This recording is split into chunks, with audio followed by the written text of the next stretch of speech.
우리가 흔히 아브라함을 믿음의 사람이라고 말하죠.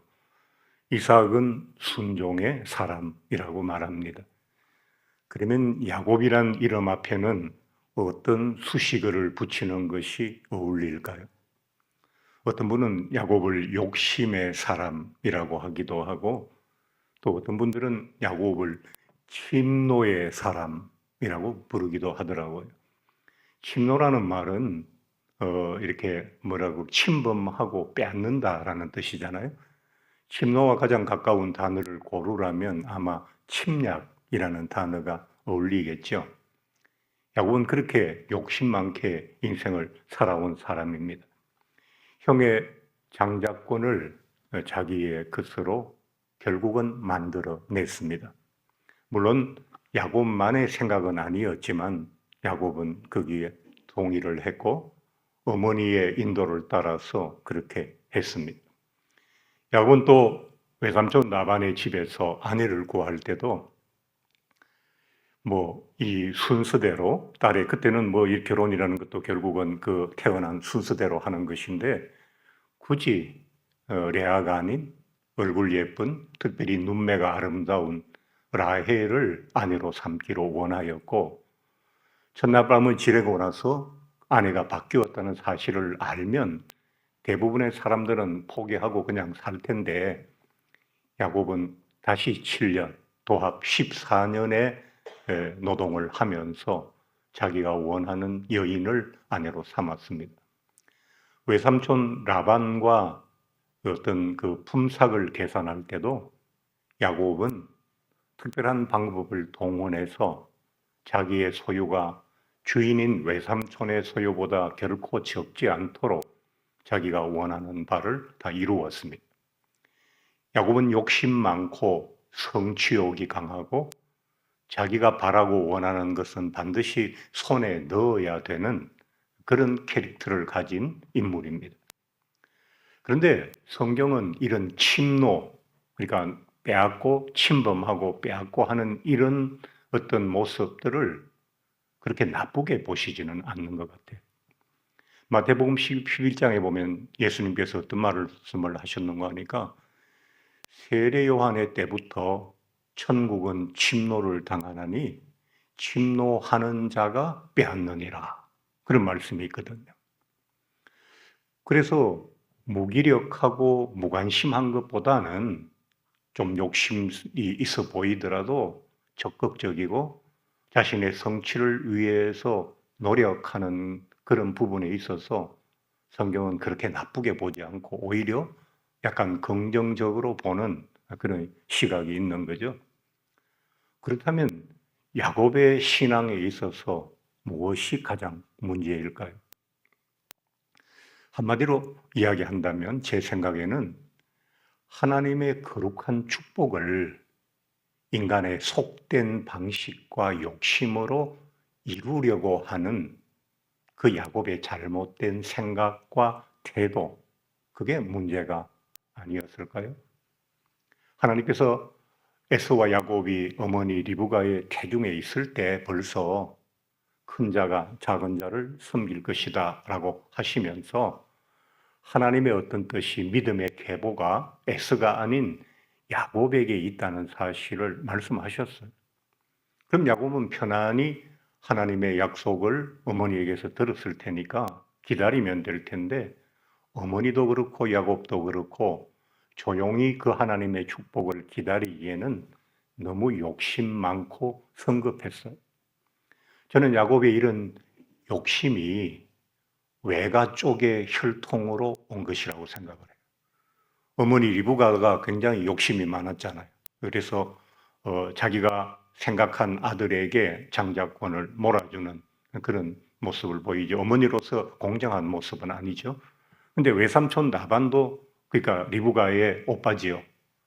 그런데 그 외삼촌 나반도 굉장히 욕심이 많았어요. 그러니까 야곱의 외가 쪽을 흐르는 그 혈통 중에는 아마 욕심의 혈통이 있었던 것 같아요.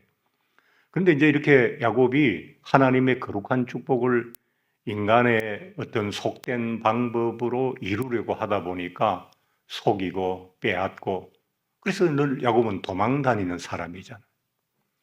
형 에서의 마음을 상하게 하고 형의 장자권을 빼앗아서 그것 때문에 정든 집을 떠나서 방황하게 되었잖아요. 그리고 외삼촌의 집에서도 조용히 품삯을 기다리고 하나님의 축복으로 재산이 많아지는 것이 아니라 자기의 인간적인 방법을 동원해서 재산을 늘리다 보니까 또 갈등이 일어났잖아요. 그래서 외삼촌의 집에서도 도망치듯 나올 수밖에 없었거든요.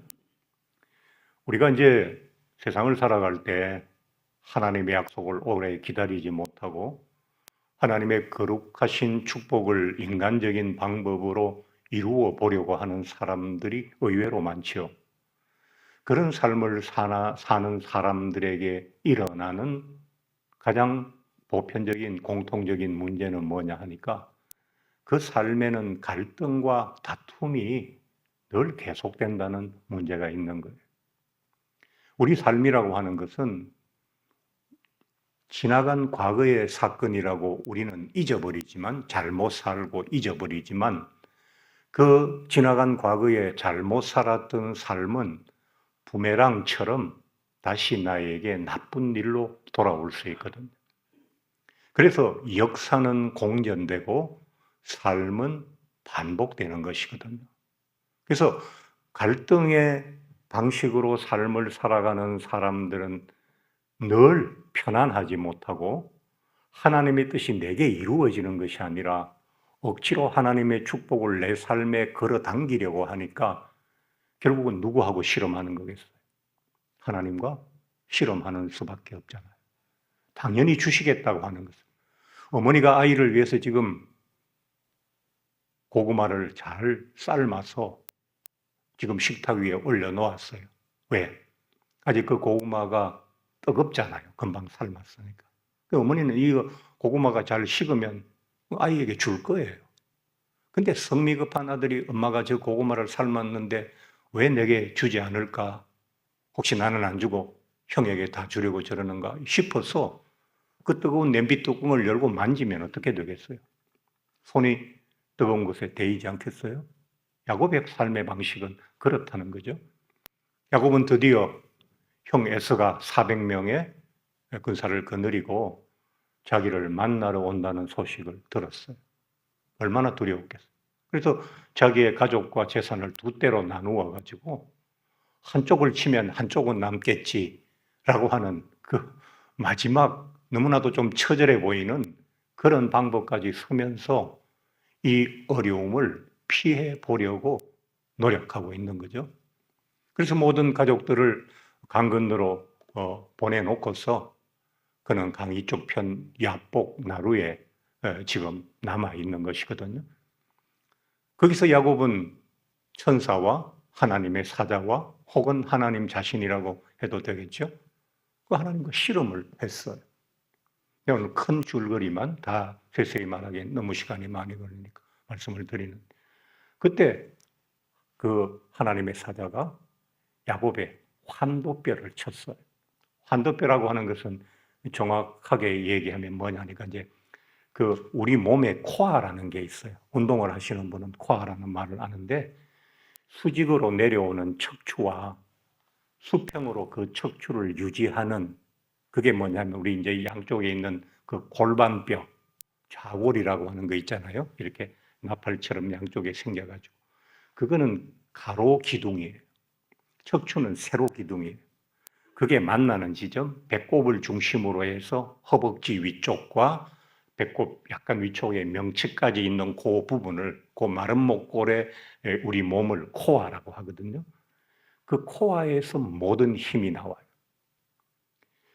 그 아브라함이 엘리에셀이라고 하는 자기 종에게 이삭을 위해서 며느리감을 구해오라고 시킬 때 그 손을 어디 밑에 넣고 맹세하라고 그랬죠? 환도뼈 밑에 넣고 맹세하라고 그랬거든요. 그러니까 이 환도뼈라는 의미는 뭐냐 하니까 삶의 모든 의욕과 에너지가 나오는 중심부라고 생각하는 거예요. 그 환도뼈 앞쪽에는 남성의 생식 기능이 있고 그 환도뼈 앞쪽에는 여성의 생식 기능이 있어요. 거기서 생명이 태어나고, 그래서 그건 그 인체의 힘의 중심이고 어떤 삶을 살고자 하는 의지력의 중심이 바로 그 코와 환도뼈 그 부근이거든요. 근데 하나님께서 환도뼈를 쳤어요. 아니, 치시려면 팔을 부러뜨려도 되고 저 다리 밑에 종아리를 부러뜨려도 되고 아니면 허리라도 한번 쳐서 할 수 있잖아요. 근데 왜 환도뼈를 하나님께서 치셨을까? 그건 네가 너무나도 지나친 삶의 의욕이라 할까요? 욕심이라 할까요? 늘 남의 것을 속이고 빼앗아서라도 성취하려고 하는 너무 왕성한 생명력이 오히려 너의 삶을 스스로 괴롭히고 있고 하나님과의 사이를 거리를 자꾸 띄우게 되고 믿음의 사람으로 변모하는데 그게 굉장히 방해가 된다. 그걸 부러뜨려라. 이제는 너의 그 코어에서 나오는 힘으로 살려고 하는 것이 아니라 하나님을 믿는 믿음의 힘으로 살아가기를 원한다. 이제 그 인간적인 욕심, 인간적인 방식은 내가 쳐서 부러뜨리면 그것으로 끝나야 된다라는 것을 의미하는 것이다. 저는 그렇게 그 내용을 저 나름대로 해석을 합니다.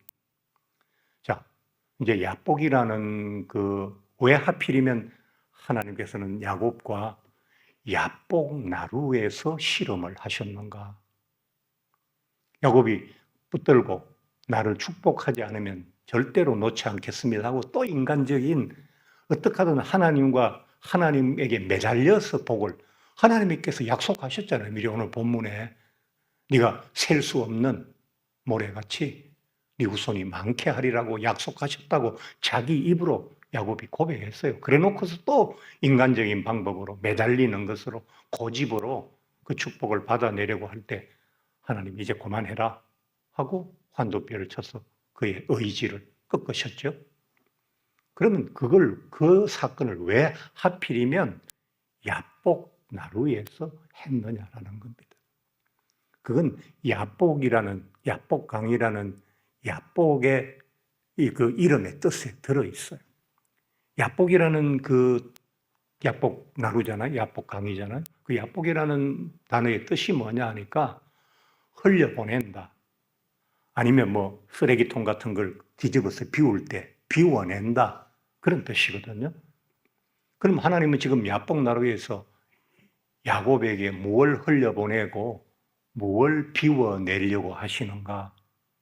이제까지 야곱이 속이고 또 욕심내고 모든 것을 자기가 원하는 대로 자기의 방식으로 이루려 했던 그 모든 야곱의 과오를 하나님께서 강물처럼 흘러 떠내려 보낸다는 의미도 그 안에 있다고 생각합니다. 이제 하나님은 야곱을 어떻게 하든 약속의 사람으로 세우실 거잖아요. 그의 지나간 모든 과오를 환도뼈를 침과 동시에 지나간 것은 흘러갔다. 이제 새롭게 해라. 네 안에 있는 모든 그런 인간적이고 욕심을 야복은 비워낸다는 뜻도 있으니까 다 비워내라. 그래서 이제는 믿음으로 사는 사람이 되었으면 좋겠다라고 하시는 하나님의 의사가 그 야복이라는 지명 안에 들어 있는 것이죠. 우리가 한 사람이 믿음의 사람이 되는 과정들을 벌써 2번 봤죠? 아브라함이 믿음의 사람으로 변모해가는 과정을 보았습니다. 이삭이 믿음의 사람으로 변모하는 모습을 보았습니다. 아브라함이 시행착오를 겪었던 그 잘못들을 아들인 이삭도 반복했어요. 아버지의 실패가 자식에게 되풀이 되지 않으면 우리 인생은 얼마나 큰 발전과 진보를 이루겠어요. 아버지가 살아보니까 야 이렇더라. 너는 그 실수하지 마. 그럼 아들이 그 실수를 다 피해가면 대대로 내려갈수록 우리 삶은 얼마나 더 멋있어지고 좁아지고 쉬워지겠어요. 그런데 아버지가 잘못했던 그 과오들을 아들은 또 되풀이하는 거예요.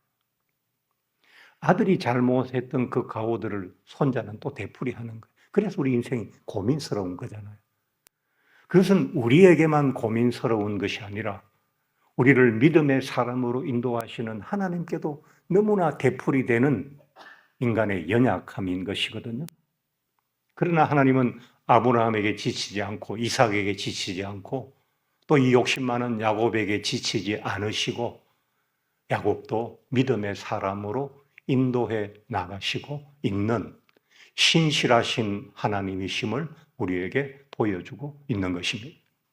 아브라함이 이삭을 바치는 큰 시험을 통해서 한 걸음 성큼 믿음의 사람으로 성장했던 것처럼 야곱도 이제 야복 나루트의 사건을 통해서 믿음이 한 단계 더 일취월장 성장하면서 조금 더 하나님이 원하시는 그런 사람의 모습에 가까워지고 있는 것입니다. 그 어떤 뛰어난 영적인 사람도 짧은 시간 동안 하나님의 마음을 흡족하게 할 만한 믿음의 인물이 되기는 어렵습니다. 그것은 아브라함과 이삭과 야곱의 때도 그렇고 오늘 이 시대에도 여전히 그러합니다. 여러분의 삶에 반복되는 많은 어려움들이나 작은 문제들 속에는 우리의 삶을 끝까지 인도하시고 함께 하시며 마침내 믿음의 사람이 되게 하시려는 하나님의 거룩한 의도와 뜻이 그 안에 들어있다는 사실을 늘 기억하시고 여름날같이 무덥고 고단한 삶 속에서도 지치지 않고 하나님의 인도하심을 따라 잘 걸어 나가시는 그런 여러분들이 되시면 좋겠습니다.